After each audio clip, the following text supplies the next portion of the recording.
কোণ পরিমাপের ধারণা আলোচনা করতে গেলে প্রথমেই আমাদের কোণ কাকে বলে জানতে হবে।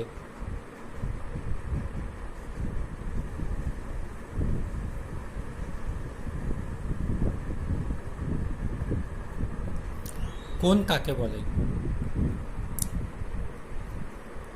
একটা বিন্দু থেকে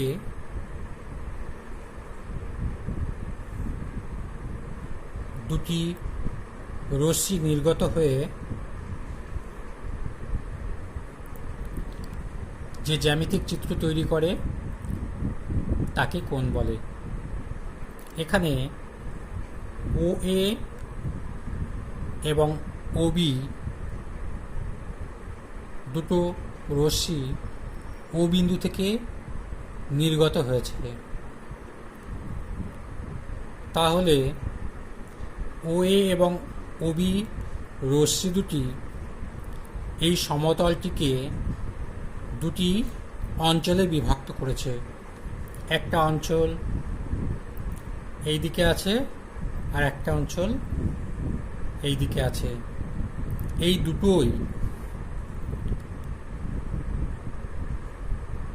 দুটো অঞ্চলকেই আমরা কোণ বলি। একটা এ ও বি, এটা একটা কোণ। আবার এ ও বি এই বাইরের দিকে যে অংশটা রয়েছে এটাও একটা কোণ। এই কোণটা যখন 180 থেকে বড় হয়ে যায় তখন এটাকে প্রবৃদ্ধ কোণ বলা হয়। জ্যামিতিক কোণ, এই যে কোণ আমরা ধারণা পেলাম, এই কোণের যে ধারণা পেলাম এই ধরনের কোণ হলো জ্যামিতিক কোণ। জ্যামিতিক কোণ এর সর্বোচ্চ মান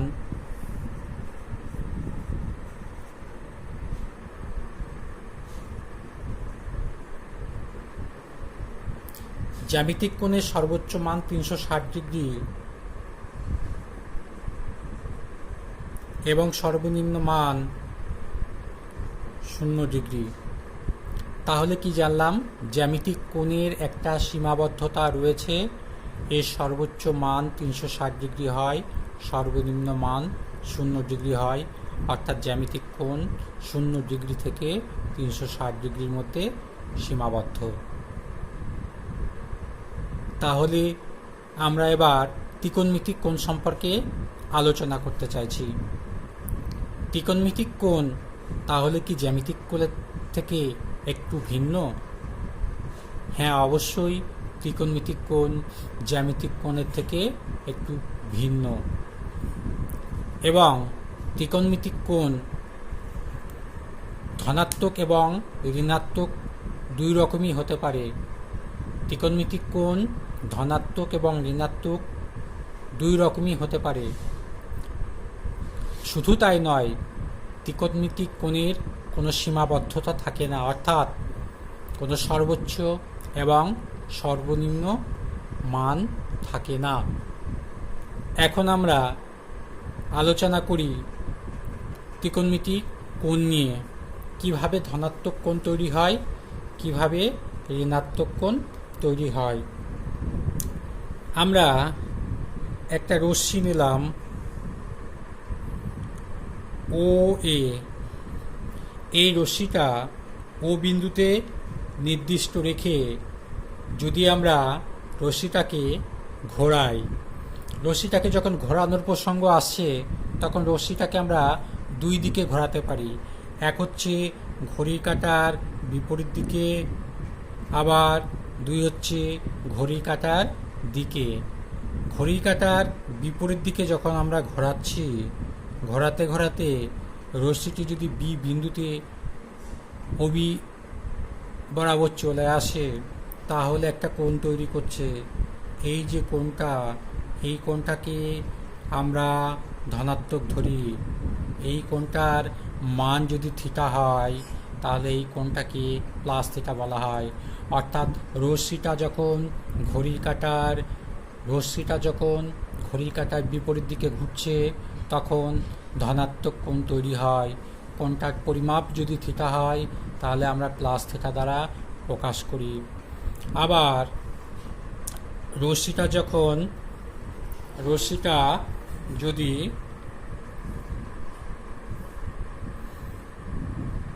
ঘড়ি কাঁটার দিক বরাবর ঘোরে, অর্থাৎ এই দিকে যদি ঘোরে, ঘড়ি কাঁটার দিক বরাবর ঘুরলো, ঘুরে ও বি অবস্থানে আসলো, সেক্ষেত্রে এ ও বি এই কোণটার মান যদি থিটা হয় তাহলে মাইনাস থিটা কোণ উৎপন্ন করে। মাইনাস থিটা কোণ উৎপন্ন করে কখন? যখন রশ্মিটি ঘড়ি কাঁটার দিক বরাবর ঘোরে। তাহলে আমরা ত্রিকোণমিতিক এই ধরনের কোণই হলো ত্রিকোণমিতিক কোণ। ধনাত্মক হতে পারে, ঋণাত্মক হতে পারে। ত্রিকোণমিতিক কোণ ধনাত্মক হতে পারে, ত্রিকোণমিতিক কোণ ঋণাত্মক হতে পারে।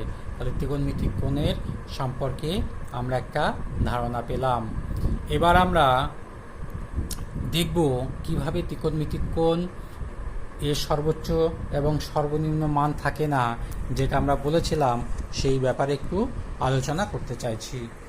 আমরা দেখছি ত্রিকোণমিতিক এই যে রশ্মিটি ঘুরছে, একবার পূর্ণ পাক যদি ঘুরে আসে, একবার একটা রশ্মি যদি পূর্ণ পাক ঘুরে আসে, একটা রশ্মি যদি একবার পূর্ণ পাক ঘুরে আসে আবার ওই অবস্থানে আসে, তাহলে 360 ডিগ্রি কোণ ঘোরে। 360 ডিগ্রি কোণ ঘোরে। 360 ডিগ্রি কোণ ঘুরে আসার পর আবার যদি এই রকম অবস্থানে অবস্থান করে এবং এই কোণটার মান যদি থিটা হয়, তাহলে আমরা বলতে পারি 360 প্লাস থিটা কোণ উৎপন্ন করেছে। এক পাক ঘুরেছে বলে 1 ইন্টু 360 প্লাস থিটা। যদি এটা 2 পাক ঘুরতো তাহলে 2 ইন্টু 360 ডিগ্রি প্লাস থিটা কোণ উৎপন্ন করত। যদি এরকম করতে করতে n বার পূর্ণ পাক ঘোরার পর আবার ও বি অবস্থানে আসতো, যেখানে এ ও বি সমান থিটা কোণ, তখন এরকম বলতে বলতে আমরা n into 360 degree plus theta কোণ উৎপন্ন করেছে। যার জন্য আমরা বলি ত্রিকোণমিতিক কোণের কোনো সর্বোচ্চ মান থাকে না। এবার আমরা আসছি ত্রিকোণমিতিক কোণের কোনো সর্বনিম্ন মান থাকে না। ত্রিকোণমিতিক কোণের কোনো সর্বনিম্ন মান থাকে না, সেটা কিভাবে সম্ভব? আমরা একই রকমভাবে আমরা যদি একটু আলোচনা করে নিই কিভাবে আমরা ত্রিকোণমিতিক কোণের সর্বনিম্ন মান থাকে না। আমরা একটা রশ্মি নিলাম, ও এ একটা রশ্মি নিলাম, এই রশ্মিটা ঘুরছে ঘড়ির কাঁটার দিক বরাবর, একবার পূর্ণ পাক ঘুরে আসলো, মাইনাস 360 ডিগ্রি কোণ উৎপন্ন করলো, করে আসার পরে বি বিন্দুতে আসলো, যার অ্যাঙ্গেল এ ও বি এটা হচ্ছে মাইনাস থিটা। তাহলে মাইনাস থিটা করলাম। তাহলে এইবার যদি এই মাইনাসটা কমন নিয়ে নিই, আমি কমন নিলে এটা প্লাস হয়ে যাবে। তাহলে মাইনাস 360 প্লাস থিটা কোণ উৎপন্ন করলো। যদি 2 বার ঘড়ির কাঁটার দিক বরাবর 2 বার পূর্ণ পাক ঘোরে, তাহলে মাইনাস 2 ইন্টু 360 প্লাস থিটা কোণ উৎপন্ন করলো। এই রকম করতে করতে যদি n বার ঘোরে, minus n into 360 degree plus theta কোণ তৈরি করে। যার জন্য আমরা বলি ত্রিকোণমিতিক কোণের কোনো সর্বনিম্ন মান থাকে না। যতবার পূর্ণ পাক ঘুরবে তত ইন্টু 360 ডিগ্রি, তারপর রশ্মিটি যে অবস্থানে আসবে যত ডিগ্রি কোণ করবে প্লাস তত, সেটা হচ্ছে আমাদের ত্রিকোণমিতিক কোণ। সেই কারণেই আমরা বলি ত্রিকোণমিতিক কোণের কোনো সর্বোচ্চ এবং সর্বনিম্ন মান থাকে না। আমরা ত্রিকোণমিতিক কোণ সম্পর্কে ধারণা পেলাম। এর আগে আমরা জ্যামিতিক কোণ সম্পর্কে ধারণা পেয়েছি।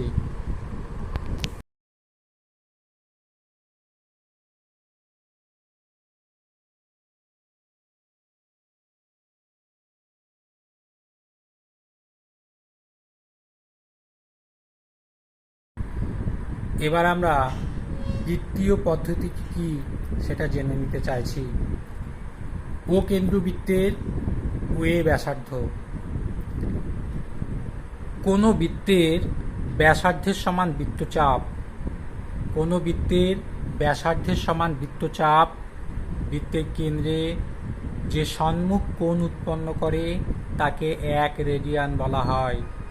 আবার বলছি, কোনো বৃত্তের ব্যাসার্ধের সমান বৃত্তচাপ বৃত্তের কেন্দ্রে যে কোণ তৈরি করে তাকে 1 রেডিয়ান বলে। কোনো বৃত্তের ব্যাসার্ধের সমান বৃত্তচাপ বৃত্তের কেন্দ্রে যে সম্মুখ কোণ উৎপন্ন করে তাকে 1 রেডিয়ান বলে। তাহলে ও কেন্দ্র বৃত্তের ও এ ব্যাসার্ধ এর সমান বৃত্তচাপ যদি আমরা নিই, বি বিন্দুতে আসলো, ও বি যুক্ত করলাম, তাহলে যে সম্মুখ কোণটা পেলাম এ বি চাপের যে সামনে যে কেন্দ্রে কোণ উৎপন্ন করেছে সেই কোণটি হলো অ্যাঙ্গেল এ ও বি। এখন এই এ বি চাপটাকে আমরা কিভাবে নেব?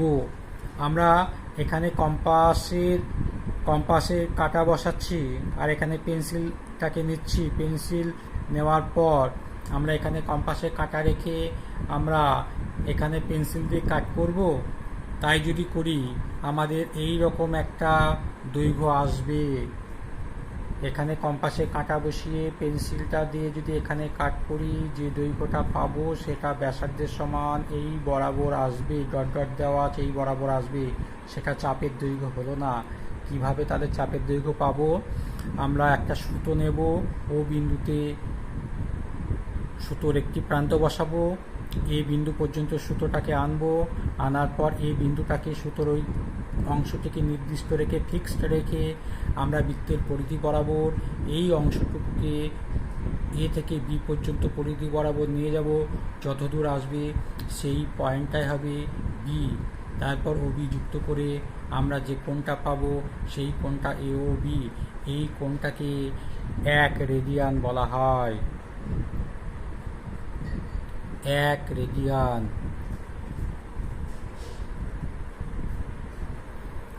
তাহলে আমরা কি বললাম? কোনো বৃত্তের ব্যাসার্ধের সমান বৃত্তচাপ বৃত্তের কেন্দ্রে যে সম্মুখ কোণ উৎপন্ন করে তাকে 1 রেডিয়ান বলা হয়। রেডিয়ান বৃত্তীয় পদ্ধতিতে কোণ পরিমাপের একক। রেডিয়ান বৃত্তীয় পদ্ধতিতে কোণ পরিমাপের একক। এই 1 রেডিয়ানকে আমরা 1 এর মাথায় ছোট্ট সি সিম্বল দ্বারা লিখতে পারি। যেমনি ডিগ্রিতে কোনো সংখ্যার উপরের ডান দিকে ছোট্ট একটি সুন্দর মতো চিহ্ন দেওয়া হয়, সেই রকমই সংখ্যার উপরের ডান দিকে ছোট্ট সি দেওয়া হয়, যেটা রেডিয়ানের সিম্বল। তাহলে রেডিয়ান বৃত্তীয় পদ্ধতিতে কোণ পরিমাপের একক।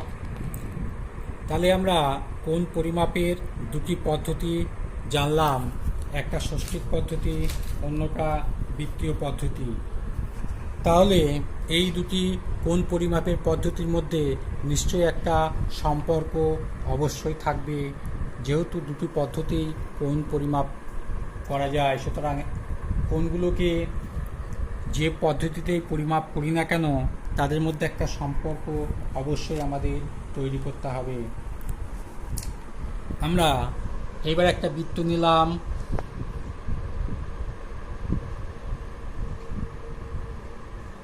ও কেন্দ্রীয় একটা বৃত্ত নিলাম,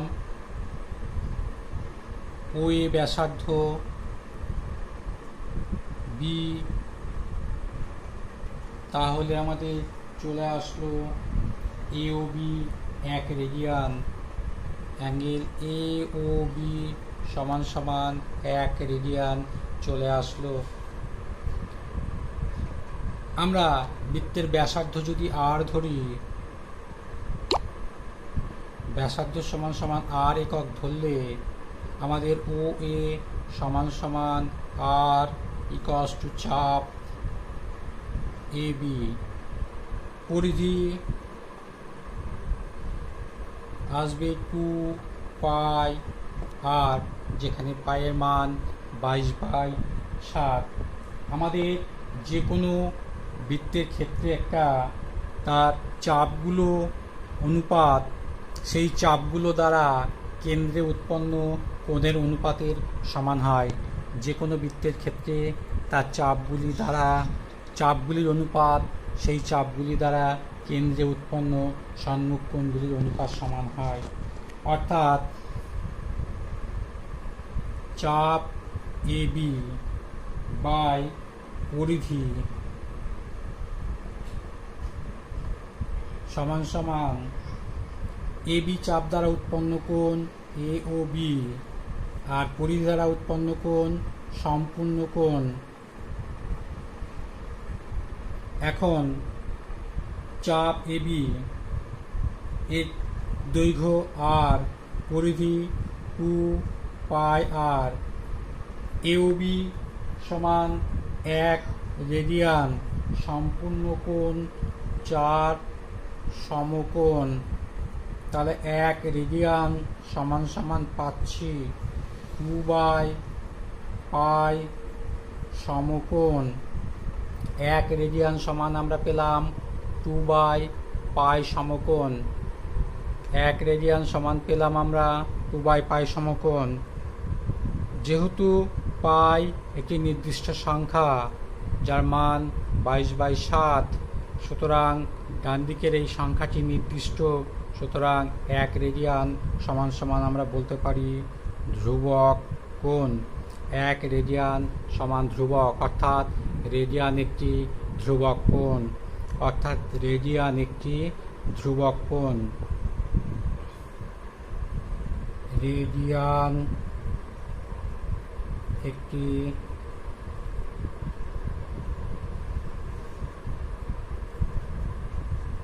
এক রেডিয়ান একটি ধ্রুবক কোণ। তাহলে রেডিয়ান হলো ধ্রুবক।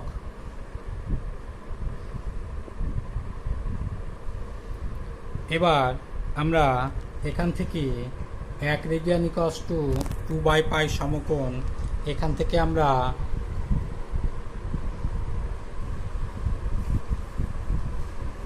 সম্পর্কটা তৈরি করতে পারবো। 1 রেডিয়ান ইকুয়ালস টু 2/π সমকোণ, সুতরাং পাই রেডিয়ান ইকুয়ালস টু 2 সমকোণ সমান সমান পাই রেডিয়ান ইকুয়ালস টু 180 ডিগ্রি। এই পাই রেডিয়ান সমান 180 ডিগ্রি, এই সম্পর্কটাকে কাজে লাগিয়ে আমরা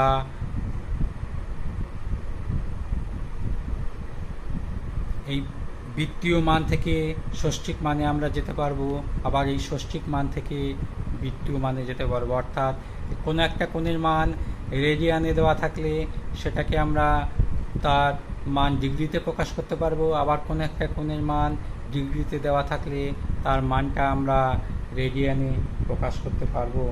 এটাই হলো আমাদের ষষ্ঠিক পদ্ধতিতে কোনো একটা কোণের পরিমাপ এবং বৃত্তীয় পদ্ধতিতে কোনো একটা কোণের পরিমাপ, তাদের মধ্যে সম্পর্ক। আবার এটা আমরা আরেক রকমভাবে লিখতে পারি 180 ডিগ্রি ইকুয়াল, আমরা যে সম্পর্কটি পেলাম 180 ডিগ্রি সমান পাই রেডিয়ান। এবার 1 ডিগ্রি সমান π/180 রেডিয়ান। 1 ডিগ্রি সমান 7 × 180 × 1 রেডিয়ান। সুতরাং আমরা লিখতে পারি 1 ডিগ্রি লেস দ্যান 1 রেডিয়ান, কারণ যেহেতু 22/7 × 180 লেস দ্যান 1, যার জন্য আমরা 1 ডিগ্রি লেস দ্যান 1 রেডিয়ান। এটা একটা ডিগ্রি এবং রেডিয়ানের মধ্যে আর একটা সম্পর্ক, ডিগ্রি এবং রেডিয়ানের মধ্যে আর একটা সম্পর্ক। এটাও খুব গুরুত্বপূর্ণ আমাদের পরীক্ষার প্রশ্ন হিসাবে এটা আসতে পারে। রেডিয়ান একটি ধ্রুবক কোণ, এটাও আমাদের পরীক্ষাতে আসতে পারে, এবং 1 ডিগ্রি লেস দ্যান 1 রেডিয়ান এই সম্পর্কটাও পরীক্ষাতে আমাদের আসতে পারে।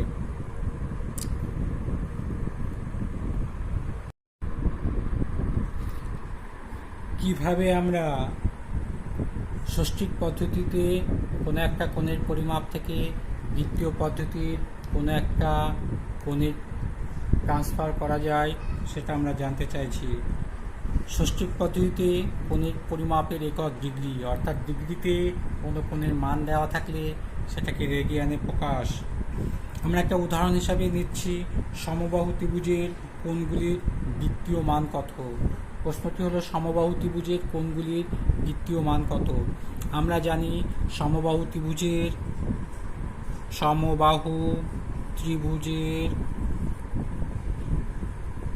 প্রতিটি কোণ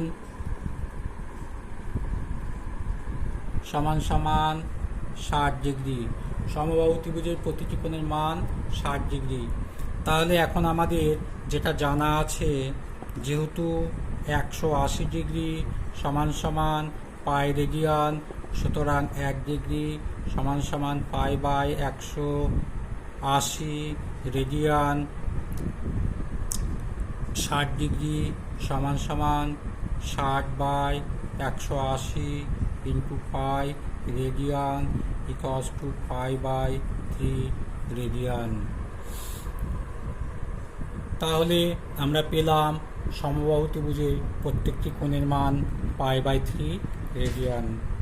এবার আমাদের যেটা অবশ্যই জেনে রাখা দরকার, আমাদের কখনো কখনো রেডিয়ানের এই চিহ্নটি দেওয়া থাকতেও পারে, আবার নাও দেওয়া থাকতে পারে, আবার রেডিয়ান কথাটি ভাষাতে লেখা থাকতে পারে। রেডিয়ান লেখা থাক বা রেডিয়ানের সিম্বল দেওয়া থাক বা না থাক, পাই যখন একটি কোণকে নির্দেশ করবে, পাই যখন একটা কোণকে নির্দেশ করবে তখন তার মান 180 ডিগ্রি। পাই যখন কোনো একটা কোণকে নির্দেশ করবে তখন সেটা অবশ্যই রেডিয়ানে দেওয়া আছে। রেডিয়ানের সিম্বল দেওয়া থাক না থাকলেও পাই যখন একটা কোণকে নির্দেশ করবে তখন তার মান 180 ডিগ্রি। অন্যথায় পায়ের মান 22/7। আবার বলছি, পাই যখন কোনো একটা কোণকে প্রকাশ করবে তখন তার মান 100 ডিগ্রি, অন্য সমস্ত ক্ষেত্রে পায়ের মান 22/7। তাহলে ডিগ্রি থেকে আমরা কিভাবে রেডিয়ানে ট্রান্সফার করে সেটা আমরা জেনে গেলাম। এবার আমরা কোষে দেখি 20 অধ্যায়ের প্রয়োগ শুরু করছি। প্রথমে এক দাগে কয়েকটি কোণ দেওয়া আছে, যেগুলিকে ডিগ্রি, মিনিট এবং সেকেন্ডে প্রকাশ করতে হবে। আমাদের 6312 সেকেন্ড আছে। এখন এই সেকেন্ডকে মিনিটে নিতে গেলে 60 দিয়ে ভাগ করতে হবে। আমরা ভাগ ফল পেলাম 105 এবং ভাগ শেষ পেলাম 12, অর্থাৎ 12 সেকেন্ড রইল, 105 মিনিট রইল। এই মিনিট থেকে ডিগ্রিতে যেতে গেলে আমাকে 60 দিয়ে ভাগ করতে হবে। সেই কারণে 60 দিয়ে ভাগ করে আমরা 1 পেলাম, 45 অবশিষ্ট রইল। তাহলে 45 মিনিট থাকলো, 1 ডিগ্রি থাকলো।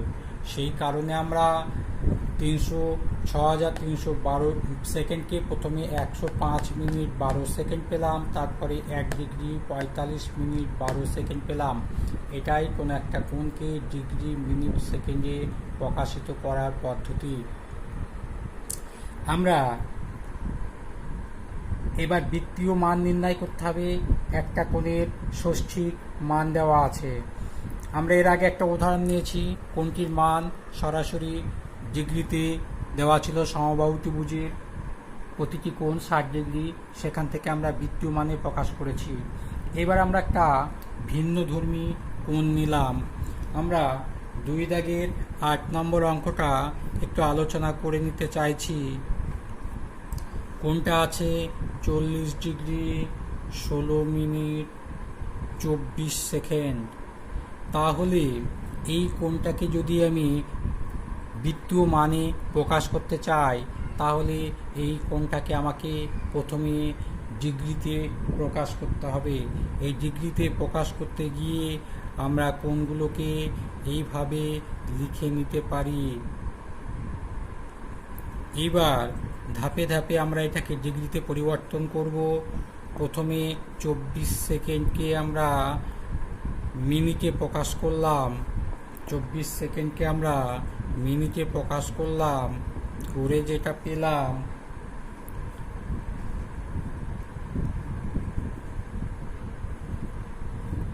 এই যে মিনিট যেটা পেলাম, আর আগের মিনিটের সঙ্গে এটা যোগ করে নিলাম, 40 ডিগ্রি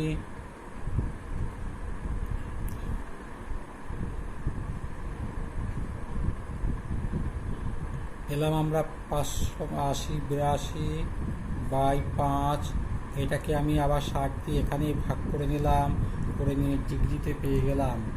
তাহলে এখান থেকে আমরা যদি এখানে চলে আসি, এখান থেকে যদি আমরা ওইখানে চলে যাই, তাহলে এটা আমি পেলাম, এটা একটু কাটাকাটি করা যাবে, 41 হয়ে যাবে, এখানে 30 হয়ে যাবে, তাহলে আমি পেলাম 40 প্লাস 41/150 ডিগ্রি ইকুয়ালস টু, আমরা এটাকে যদি লসাগু করে ক্যালকুলেশন করি, 60 41/50 150 ডিগ্রি পেয়ে গেলাম। এবার এটাকে আমরা খুব সহজেই এটাকে আমরা বৃত্তীয় মানে প্রকাশ করতে পারবো। আমরা জানি 180 degree equals to pi radian, 1 degree equals to পাই/180 radian, 6041/150 degree equals to 6041/150 into পাই/180। তাহলে এটা আমরা পাবো 6041 পাই/27,000 রেডিয়ান। এই কোণটিকে আমরা ষষ্ঠিক পদ্ধতি থেকে বৃত্তীয় পদ্ধতিতে ট্রান্সফার করলাম।